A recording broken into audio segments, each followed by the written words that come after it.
महादेव से करा। पर मृत्यु संसार सागर में मानव की होती है, फिर जन्म होता है, फिर मृत्यु होती है, फिर जन्म होता है, फिर मृत्यु होती है। जगत गुरु शंकराचार्य जी ने तो अपनी भाषा में कहा है कि पुनरपि जननम पुनरपि मरणम से छूटना है, इससे मुक्त हो जाना है, इससे बाहर निकल जाना। अब देवादिदेव महादेव की पवित्र कथा कहती है कि माता सती कहती हैं भगवान देवादिदेव महादेव से, भगवान शिव से, कि बार बार जन्म होता है, बार बार मृत्यु होती है, फिर जन्म होता है, फिर मृत्यु होती है। ये बार बार जन्म और मृत्यु के प्रपंच से मनुष्य कब बाहर निकल सकता है? ये इस जो चक्र चल रहा है, एक साइकिल जो चल रही है, एक सर्कल जो चल रहा है, इस सर्कल से हम कब मुक्त हो सकते हैं? और तेरी कृपा बिना ना हिले एक भी अणु, लेते हैं श्वास तेरी कृपा से तनु तनु। हम इससे मुक्त कैसे हों? बार बार जन्म होना, बार बार मृत्यु होना, फिर जन्म होना, फिर मृत्यु होना, फिर जन्म होना, फिर मृत्यु होना, इससे मुक्ति कैसे मिल सकती है? इससे मोक्ष कैसे मिल सकता है? ये साइकिल कैसे बंद हो सकती है?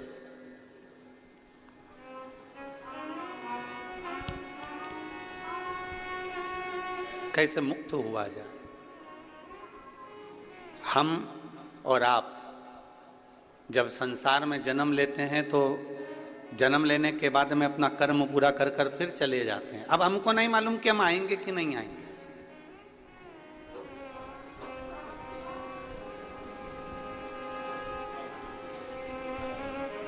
पैसा जैसे जेब में रहता है ना, और पैसा जेब में है तो खूब अच्छे वीआईपी होटल में भी रह लो, वीआईपी होटल में भोजन भी कर लो, वीआईपी होटल में आराम से रहो, खाओ पियो मौज करो। फिर तो वेटर आएगा तो वेटर भी तुम्हारा सूटकेस उठाएगा। तुम्हारे पास अगर पैसा है तो वेटर भी, सर जी सर जी सर जी सर जी क्या लाऊं, क्या लाऊं, बोलो सर जी क्या लेकर आऊं, बोलो सर जी क्या लाऊं।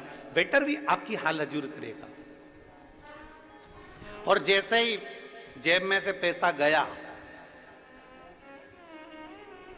अब पूछा जाएगा कब जाओगे, वापिस कब पहुंचोगे। पैसा गया तो पूछना चालू हो गया। जब हम कल भिलाई से निकले तो हम हाले कोसा गए, और हाले कोसा में दिनेश जी साहू जी के यहाँ जब गए तो वहाँ एक व्यक्ति ने, एक लड़के ने प्रश्न किया, वो इन्हीं के परिवार का था, कि गुरुदेव पहले के समय में लोग तीर्थ करने जाते थे तो इतना सारा बर्तन भांडा चावल दाल सब बांध कर लेकर जाते थे, दान वगैरह, और फिर वहां पर जाकर अपना अपना भोजन बनाते, लकड़ी जलाते, भोजन बनाते, फिर तीर्थ करते थे। आजकल कोई भी अपने साथ में ये खाने का सामान लेकर नहीं जाता और तीर्थ चले जाते हैं। हमने कहा आज के लोग चतुर हैं, जेब में 500 के नोट की गड्डियां फंसाते हैं और चल जाते हैं। बस एक गड्डी दो गड्डी तुम्हारी जेब में अगर फंसी हुई है, फिर तो तुम कहीं पर भी चले जाओ। जी सर होटल रूम खोलो, जी सर वीआईपी दर्शन, जी सर अभी आइए, बस अंदर अभी दर्शन कराता हूँ, अभी जल चढ़वाता हूँ, अभी तुमको प्रणाम करवाता हूँ, जी सर ले। फिर तो तुम्हारे पास में अगर 500 की नोट की गड्डी बस फंसी हुई है तो जी सर लो, अभी मैं तुम्हारे गले में माला भी पहनाता हूँ, सर मैं आपको अभी भगवान से दर्शन कराता हूँ, सर मैं अभी आपको उनसे मिलवाता हूँ, सर मैं अभी ऐसा करवाता हूँ। बस 500 के नोट की गड्डी तुम्हारे जेब में है तो तुम मंदिर में दर्शन भी वीआईपी कर लोगे, ठहर भी जाओगे, होटल में भी पहुंच जाओगे, भोजन भी कर लोगे, अच्छे से घूम भी लोगे, फिर भी लोगे। तुम्हारे को ना चावल ले जाना है, ना दाल ले जाना है, ना बर्तन ले जाना है, ना भांडा ले जाना है, ना कोई सामग्री ले जाना है। बस अपनी जेब में 2 गड्डी फंसा कर रखो और चल दो, तो तुम्हारी सारी व्यवस्था अच्छी होगी। हम भी उस बच्चे से यही कहे कि अपनी जेब में जैसे 2 गड्डी फंसाना जरूरी है, उसी तरह अपने दिल में शंकर और पार्वती को फंसाना जरूरी है, तो ऊपर भी व्यवस्था अच्छी मिल सकती है। अगर ये दो आपके हृदय में फंस गए, ये दो आपके दिल में आ गए, तो फिर आपकी व्यवस्था ऊपर भी अच्छी है। नीचे तो नीचे जाने दो, ऊपर भी व्यवस्था अच्छी है। और कृपा की ना होती जो आदत तुम्हारी, कृपा की ना होती जो आदत तुम्हारी, तो सुनी लेती अदालत तुम्हारी, गरीबों के दिल में जो जगह तुम न पाते, तो किस दिल में होती इबादत तुम्हारी, तो किस दिल में होती इबादत तुम्हारी। केवल एक शिव और पार्वती, राम और सीता, कृष्ण और राधा, नारायण और लक्ष्मी मां, ब्रह्मा और ब्रह्माणी, ये दो गड्डी है हमारी, और जिसको आपने दिल में हृदय में रख लेना। और हृदय में अगर रखा गई तो फिर भगवत भजन का आनंद अपने आप प्राप्त होगा। तो ये जजमान बने हैं चंद्रशेखर जी, करिए ऐसी कृपा करी कि चलकर देवाधिदेव महादेव कुबेर भंडारी अपने नगर में आकर कथा सुन। ये कहीं ना कहीं कृपा है बाबा की, कहीं कृपा। और वो दो गड्डी तुम्हारे पास में पहले से थी, वो दो गड्डी तुम्हारे पास पहले से थी, शंकर और पार्वती की। ये तो पक्का है कि तुमने शंकर जी को जल लपक के ही चढ़ाया है, ये पक्का। अच्छा, जोरदार चढ़ाया। और वो दो गड्डी तुम्हारे पास में पहले से थी, एक शिव एक पार्वती, एक राम कृष्ण शंकर पार्वती शिव राम कृष्ण रूपी शंकर पार्वती रूपी जो गड्डी तुम्हारे पास में है, तुमने उसका प्रयोग करा और दिल से श्री शिवाय नमस्तुभ्यम, श्री शिवाय नमस्तुभ्यम जपते रहे जपते रहे जपते रहे, उसका पुण्य फल आज प्रकट हो।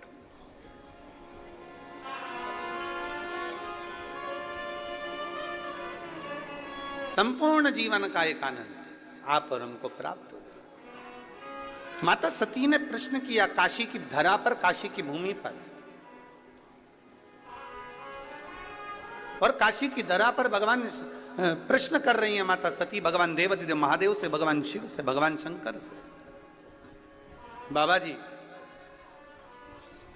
हमारे मन के संशय को मिटा दीजिए। ये पुनरपि जन्म पुनरपि मरणम, बार बार जन्म बार बार मृत्यु के प्रपंच से कैसे छूटा जाए, वो हमको बता दीजिए।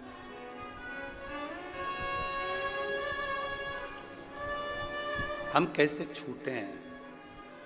और भोलेनाथ सुना दो ऐसी कथा जिसे सुनकर मैं भी अमर हो लूं। है शंभु, है त्रिकालदर्शी, है कैलाशी, है विनाशी, जिसको श्रवण कर मेरे भीतर के संशय मिट जाए, जिसको श्रवण कर मेरे भीतर का संशय चले जाए, ऐसी कथा मेरे जीवन को श्रवण करा दीजिए।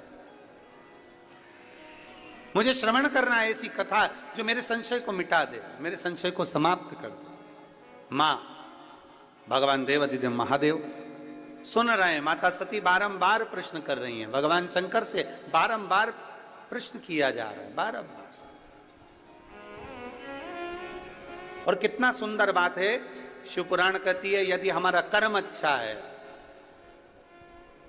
यदि हमने श्रेष्ठ कर्म करा है, तो हमको भगवान को ढूंढने की जरूरत नहीं पड़ती, बाबा देवाधिदेव महादेव हमको ढूंढता है।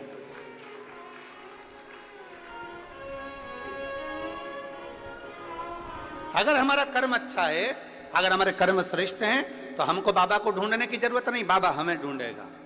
बाबा हमको ढूंढने के लिए निकल।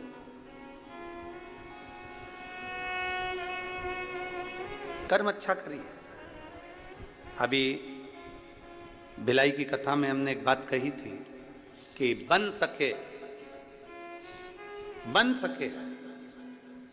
जिस बच्चे को एजुकेशन की जरूरत है, अच्छी पढ़ाई की जरूरत है और बच्चा अच्छा पढ़ना चाहता है तो उस बच्चे को अच्छी पढ़ाई कराइए। किसी को चिकित्सा की जरूरत है और बहुत बीमार व्यक्ति है और उसको चिकित्सा की जरूरत है तो उसको अच्छी चिकित्सा कराए। किसी को एजुकेशन चाहिए उसको एजुकेशन दिलाया जाए, किसी को चिकित्सा चाहिए उसको चिकित्सा दिलाई जाए, जिससे वो अच्छे से अपने जीवन को आनंद पूर्वक जी सके, वो आगे बढ़ सके।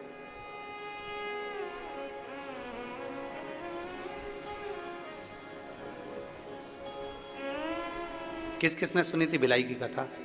हाथ उठाओ जरा। सभी ने सुनी है? रख लो रख लो रख लो। अगर चिकित्सा की जरूरत है तो चिकित्सा मिले, और यदि कहीं शिक्षा की जरूरत है तो शिक्षा मिले, और प्रयास करें कि अच्छी शिक्षा अच्छी चिकित्सा जनमानस तक पहुंचे।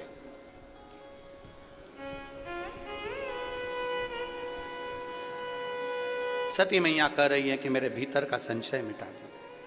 कर्म अच्छा है तो आपको परमात्मा को ढूंढने की जरूरत नहीं, परमात्मा आपको ढूंढेंगे। और अगर कर्म बेकार है, समय की अवस्था धीरे धीरे धीरे धीरे आती जाती है और मालूम पड़ जाता है कि हमारा आने वाला समय कैसा है। बचपन में कुछ अच्छा करा है तो जवानी में प्राप्त होता है, और जवानी में कुछ अच्छा करा है तो अधेड़ी में प्राप्त होता है, और अधेड़ी में कुछ अच्छा करा है तो बुढ़ापे में प्राप्त होता है। और यदि हम पूर्व से ही केवल थोड़ा थोड़ा थोड़ा थोड़ा पाप कर्म हमारा इकट्ठा होता गया तो बुढ़ापे में यह मत सोचना कि बहू तो रोटी दे देगी, बुढ़ापे में यह मत सोचना कि परिवार के लोग जी हजूरी कर लेंगे। अगर बुढ़ापा आते आते अपने ही अपने को ताना दे रहे हैं, बुढ़ापा आते आते अपने ही अपने को गाली दे रहे हैं, बुढ़ापा आते आते अपने ही अपनों को अपशब्द कर रहे हैं, तो फिर यह मान कर चलना कि हमने पूर्व का कर्म थोड़ा श्रेष्ठ नहीं कर पाए, इसलिए आज हमको सुनना भी पड़ रहा है और सहना भी पड़ रहा है। अरे मत बुरे कर्म कर बंदे वरना पछताएगा, भगवान की आंखों से तू बच नहीं पाएगा, तू बच नहीं पाएगा। अरे ओ अज्ञानी मत कर नादानी, अरे ओ अज्ञानी मत कर नादानी। तेरे कर्म का फल भी तू ही पाएगा, जैसा किया तूने तेरे आगे आएगा। मत बुरे कर्म कर बंदे वरना पछताएगा, भगवान की आंखों से तू बच नहीं पाएगा, तू बच नहीं पाएगा। अपने कर्म थोड़े श्रेष्ठ करें, जितना बन सके श्रेष्ठता का कर्म थोड़ा थोड़ा करते चलिए, थोड़ा थोड़ा बहुत है। ये मेरी जीजियां बैठी हैं ना, इनको ज्यादा पैसा नहीं मिलता है, ये तो थोड़ा बहुत मायके गई, पापा ने दे दिया, माँ ने दे दिया, बाबूजी ने दे दिया, महतारी ने दे दिया, थोड़ा थोड़ा इकट्ठा करती है। बच्चों का मिलता है वो इकट्ठा कर लेती है, थोड़ा सा पति देवता दे देते हैं वो इकट्ठा कर लेती है, थोड़ा कहीं कोई मेहमान पावना आ गया, कहीं से धन आ गया तो वो इकट्ठा कर ले। जो नौकरी करती है उनका नहीं कर रहे हम, जो सर्विस कर रहे हैं उनका हम नहीं कर रहे, हम तो जो घर की दीदियां हैं, घर की हमारी बहनें, हमारी जीजियां हैं, हम उनका करें थोड़ा थोड़ा थोड़ा थोड़ा 50, 100, 500, 200, 25, 50, 100, 500, 200 इकट्ठा कर लेती है। किसके लिए इकट्ठा कराएंगे? बोलो बोलो जरा जीजियों, बोलो जरा जम के। खुद के लिए बोलो जम के? नहीं। किसके लिए इकट्ठा करा? ये पैसा इकट्ठा करा जब बच्चों को जरूरत पड़े तो मैं निकाल कर दे सकूं, और पति को जरूरत पड़े तो मैं निकाल कर दे सकूं, ये उस समय के लिए, खुद के लिए नहीं।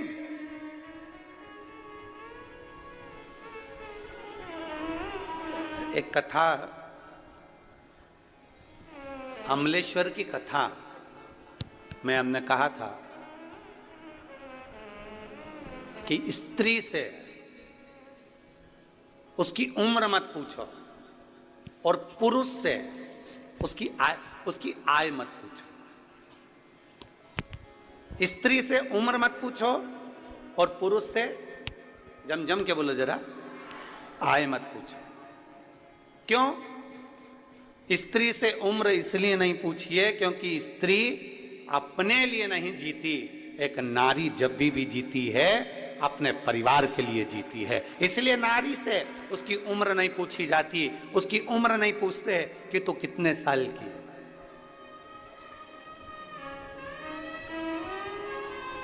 स्त्री से उसकी उम्र नहीं पूछी जाती कि तू कितने वर्ष की है। और पति से, ये जितने मेरे जीजा बैठे हैं यहाँ पे और जितने आस्था चैनल पर जीजा कथा सुन रहे हैं, इनसे इनकी आय नहीं पूछी जाती। तुम कितना कमाते हो, कितनी आवक हो रही है, कितने की फसल गई, कितना आया, नौकरी करते हो, सर्विस करते हो, कितना मिलता है, कितना कटता है और कितना मिलता है, इनसे नहीं पूछा जाता। स्त्री से उम्र मत पूछो और पति से उसकी आय मत पूछो, क्योंकि घर का पिता, घर का पुरुष जब भी कमाता है अपने लिए नहीं कमाता, वो अपने परिवार के लिए कमाता है, वो अपने लिए नहीं कमाता। क्या पूछा जाए इनसे? एक नारी का पूरा जीवन, एक स्त्री का पूरा जीवन अपने परिवार के लिए लग जाता है, पूरा जीवन।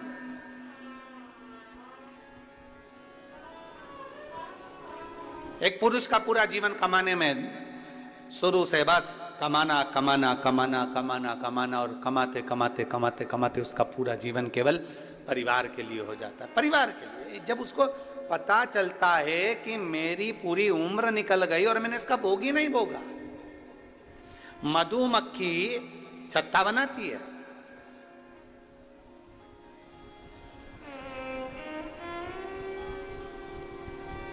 वो तो अच्छा है, ये यहाँ पे मधुमक्खी का छत्ता नहीं है। एक बार कहीं कथा करने गए थे बिहार साइड में, तो वहाँ मधुमक्खी का छत्ता था। अब वो इतनी बड़ी बड़ी ये लाइटें जलती हैं, तो वो मधुमक्खी का छत्ते में से मक्खियाँ निकल निकल के सब इधर उधर।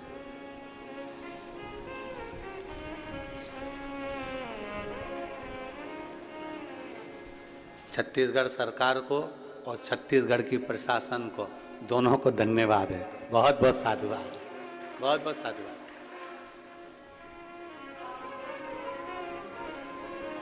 मधुमक्खी अपना छत्ता बनाती है, जगह जगह से पुष्प का रस लेकर आती है और शहद बनाकर तैयार करती है। उसको लगता है मैं खाऊंगी, अब मैं तैयार करा, अब मैं खाऊंगी, अब मैंने तैयार करा, अब मैं पाऊंगी।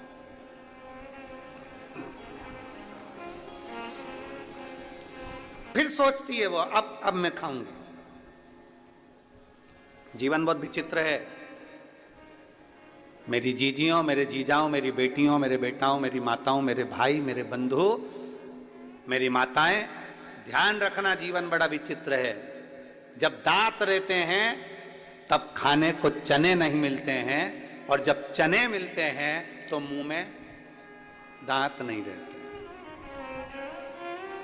पूरा जीवन तो हम संघर्ष में निकाल देते हैं। बस मेहनत करूंगा, अभी थोड़ा कमा लूंगा ना, इसके बाद घर बनाऊंगा, घर बनाऊंगा, एक नंबर का मकान बनाऊंगा, गाड़ी लाऊंगा, ये करूंगा, वो करूंगा। मालूम पड़े घर भी बना लिया, गाड़ी भी लिया है, पर शरीर ऐसा हो गया कि घर तो नंबर 1 का बनाया, पर ऊपर एक बार अगर चढ़ गई तो 3 दिन बाद नीचे उतरी है। फिर क्या मतलब का घर? कई माताओं को बड़ा शौक रहता है, बस अपने पति से कहती हैं अपने एक मकान बनाएंगे। इतनी बारिश होती है ना, एक कपड़े सुखाने की जगह नहीं है अपने घर में। अरे बोलो तो सही है कि गलत है? अपने यहाँ कपड़े सुखाने की जगह नहीं है, अपन एक मकान बनाएंगे, और घर में ऐसा ऊपर ऐसा शेड लगा देंगे जहां पर कपड़े सूख जाएं कर जाएं, और ऊपर अपन 2 मंजिल का बना लेंगे, बच्चों का कमरा अलग, इस बेटी का कमरा अलग, दामाद अलग, तो ये सब चीज कमरे कमरे बना देंगे और ऊपर अच्छी व्यवस्था कर देंगे कपड़े वपड़े सूखने की। अब मालूम पड़े बेचारे पति ने हिम्मत कर कर मेहनत कर कर कमा कर घर बना दिया, घर के ऊपर कमरे, कमरे के ऊपर छत भी बना दी और छत पे ऐसी व्यवस्था भी कर दी कि कपड़े सूख जाएं। अब मालूम पड़ा जब मकान बनाने का कहा गया था तब उम्र दूसरी थी, और आज जब कपड़े की बाल्टी लेके ऊपर चढ़ी तो मालूम पड़ा 4 घंटे तक वहीं पर बैठी है। भगवान